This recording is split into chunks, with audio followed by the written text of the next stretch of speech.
So my name's Stuart. I'm the technical lead for the Zooniverse, which means I kind of coordinate all of our developers and all the people who build the stuff that you're about to see. I'm Scottish, so I have an accent that's quite thick, which means that a lot of Americans can't even understand me. So if you can't understand what I'm saying, please just let me know, and I'll be happy to say it again. I apologize in advance for my thick accent. Sorry? Slowly, okay. Slowly, okay. That's great advice. Okay. So I thought I would give you some background and some introduction as to what the Zooniverse is, and where we've come from, and kind of where we are today, and why that's interesting and exciting for education and for you guys. And so the Zooniverse really started with this thing here. This is a telescope called the Sloan Digital Sky Survey Telescope. It's an amazing piece of equipment. It's basically an automatic camera that takes photographs of the sky every couple of minutes. And so it's completely automated. People sit there and keep an eye on it, make sure it's working okay. But it basically just sits there and takes photograph after photograph after photograph of the night sky. And that's fantastic, but it means that we end up with millions and millions and millions of photographs of the night sky. Particularly, what we have are millions of images of these things. These are galaxies. So large collections of stars and dust and gas in space. And we have the Sloan telescope took about 1 million photographs of 1 million different galaxies out there in space. And so as an astronomer, you want to know as much as you can about these galaxies. You want to understand how they formed, how they're changing over time, and the properties of the stars in the galaxy, the age of the galaxy, for example. And you do that by just looking at these images and understanding these images. One of the things that you can do is get computers to tell you some of that data for you. So you can tell a computer, here's 1 million images of galaxies. For every single one, tell me how bright the galaxy is. For every single one, tell me what color the galaxy is. Is it more blue? Is it more red? For every single one, tell me where the galaxy was in the night sky. And computers are great at doing that kind of thing, being able to automate analyses like that. But if you ask a computer, what shape is this galaxy? It really finds it hard to do. If you ask a computer, is this galaxy more spirally than this galaxy here? It'll be like, what do you mean by spirally? It's a hard question, right? It's very hard to get a computer to automate that kind of task.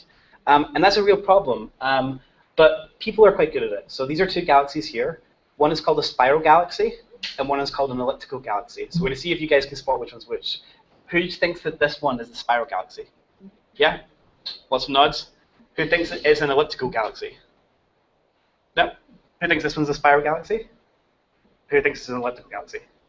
Great, so there you are. You guys are now as good as most astronomers at this task. And so people are really good at doing this. People are really good at understanding very fuzzy questions like this, questions that are hard for computers to understand.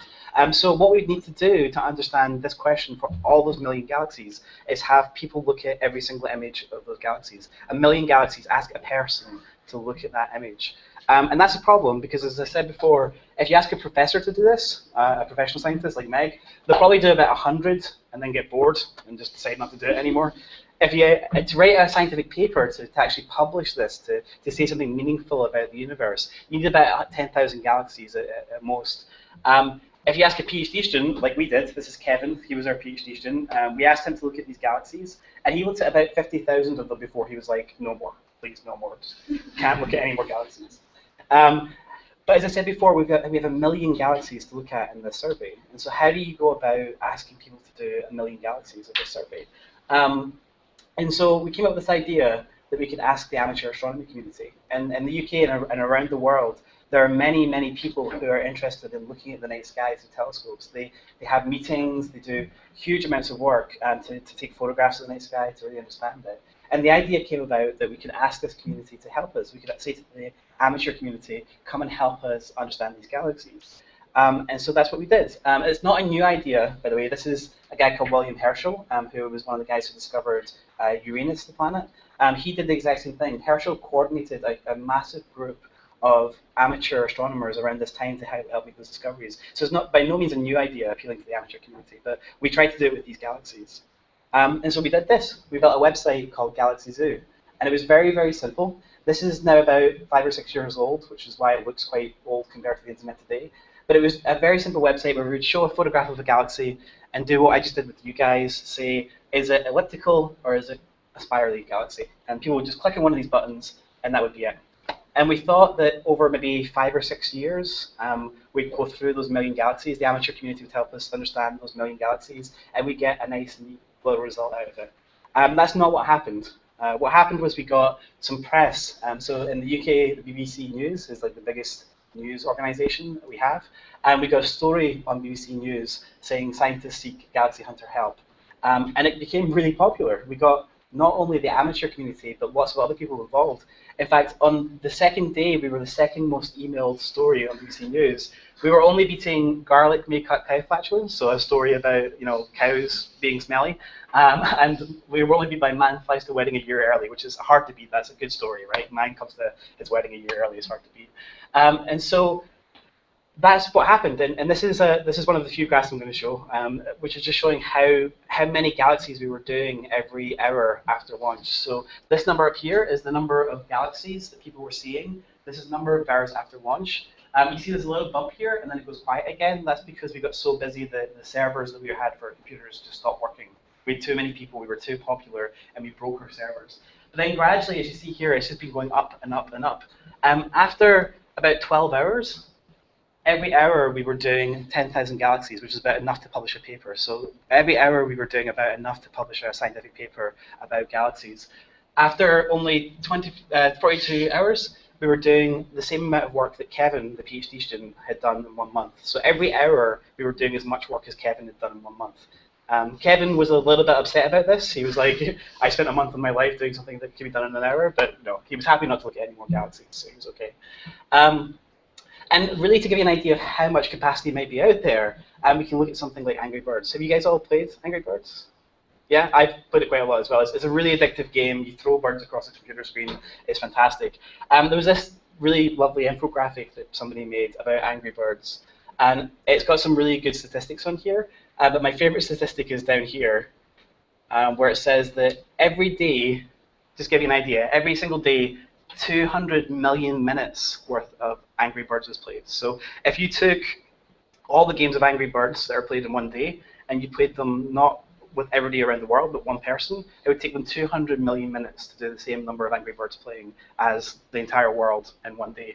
That's basically 1 hour, every hour, about 16 years worth of Angry Birds is played, which is crazy, right? So what if we could get even a small number of these people doing citizen science, doing stuff online to help with scientific discovery and scientific inquiry? That would be a huge impact. We could do many, many, many thousands of these galaxies, millions, billions of these galaxies, and really help us get through this. My other favorite statistic on this is that in Angry Birds, people have thrown about 100 billion birds across the screen. That's quite a lot. And there's only about 100 billion birds on the Earth. So there's been more birds thrown in Angry Birds than actually exist as birds on the planet Earth, which is a terrifying statistic. That's not very good at all. And it works. We were able to publish a scientific paper off of this. This is the first of about 60 papers that we published about Galaxy Zoo. We've published a whole bunch of these, and a lot more people have taken the results that we've produced and done more science with them. And so it really is producing real science, which is huge for us. That's our whole goal, is to make real science happen, to do real discovery with people who help us out. We credit everybody who helps us out, so all the citizen scientists who help us out, we give them credit for the scientific work that they do. That's very hard when you've got millions of people around the world, but what we tend to do is produce things like this. So this is a picture of a galaxy, but if we play this video, you'll see that actually it's made up of the names of all the different people who helped us out on the project. And so everybody's name is in there. We put this up and people were spending a long time trying to find their name in this galaxy. But we did things like this to credit everybody who helps us out with the project. We also had something else that happened. So not only were people looking at these galaxies and answering the questions we were asking them to answer, but we created an internet forum as well. So this is a place where people come and chat about the project, talk to each other, get to know each other, talk about the science. And we put it there because we thought people might like it for no other reason really. But very quickly, people started spotting things like this on the website. So every so often they'd see a picture of a galaxy which would have something that looked like this in it. And they thought that was a little bit strange. And they started collecting together these images of these tiny little green dots. They started referring to them as green peas because they were very small and compact. And they started counting them together. You can see here this is one of the forum threads where they're beginning to put them together and collect them. After a while, they started getting really curious about these objects, and they started doing this. They started going away and getting the scientific data about the galaxy. And this is something we would never have expected. They started going away and getting the spectra, which is a measure of the light from the galaxy. And they noticed that all these galaxies had this massive big spike here. They didn't know what that meant. They didn't know the significance of that, but they said, look, this is something interesting because all these galaxies have this exact same spike here. They came to the science team, they told us about this, and it turns out that what they've done is they discovered an entire new class of galaxies that nobody had known about before. And the reason nobody had known about them before is because they were so small that the computers, the automated methods for finding galaxies, thought they were stars. They thought they were so small and compact that they were stars, and so they'd misclassified them. And so the great thing about citizen science is that you get not only all the science that you want to do out of it, but serendipitous discoveries like this, things that we never knew were there, because people are looking at the images and people are good at thinking that's a little bit strange, we can get completely new discoveries like this out of that, which is amazing. This is where they're starting to talk about it with the O3 thing, we can talk about there. And again, this is the scientific paper where they discovered the project. And a couple of the authors on this paper are actually the citizen scientists, the people who helped us discover it. So they're now published scientists because they were helping us out with no scientific background, which is really cool.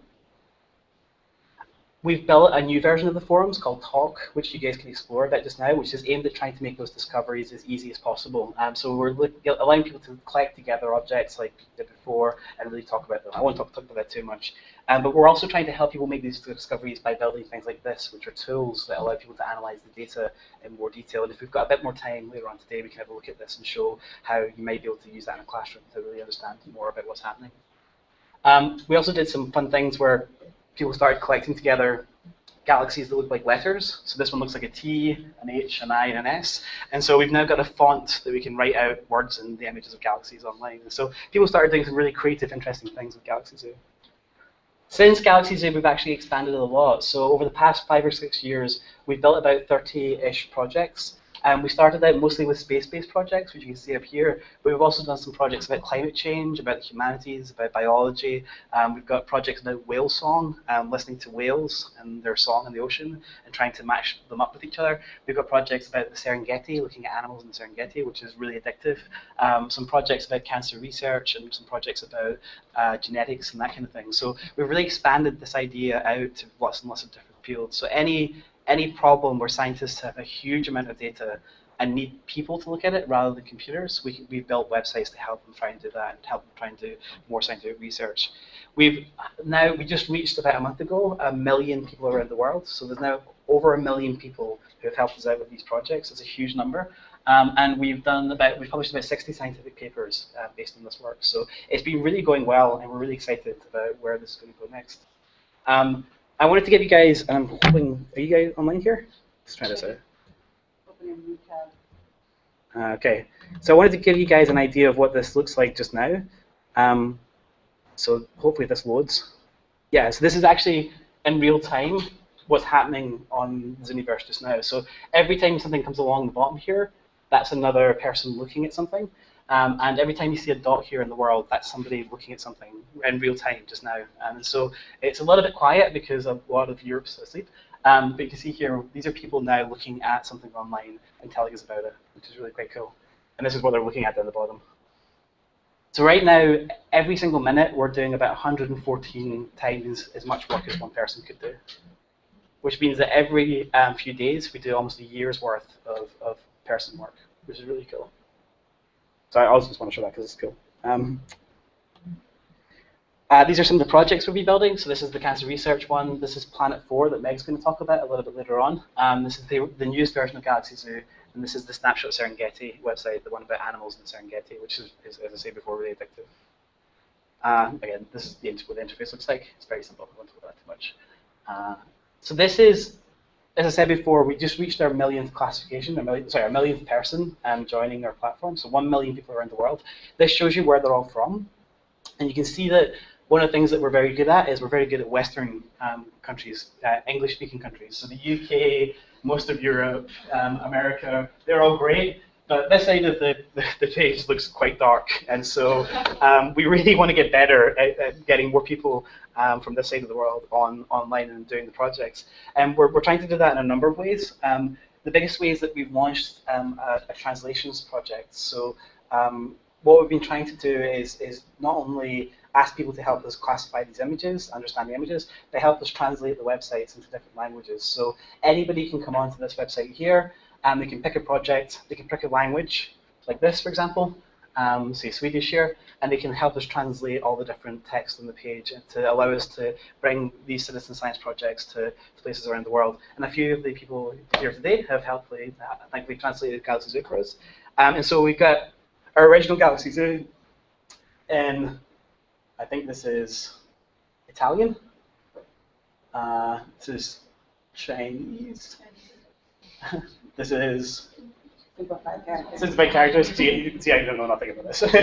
And this is Spanish, and we even have Welsh, which is a British dialect that's not spoken by very many people, and a few other ones as well. And so really one of the reasons we're here today is to really tell you guys about what we're doing, but also to ask you guys to help us to spread the word about what we're doing and get as many people involved as possible, because we really want to make this a global project and get everybody around the world helping us out to understand science better.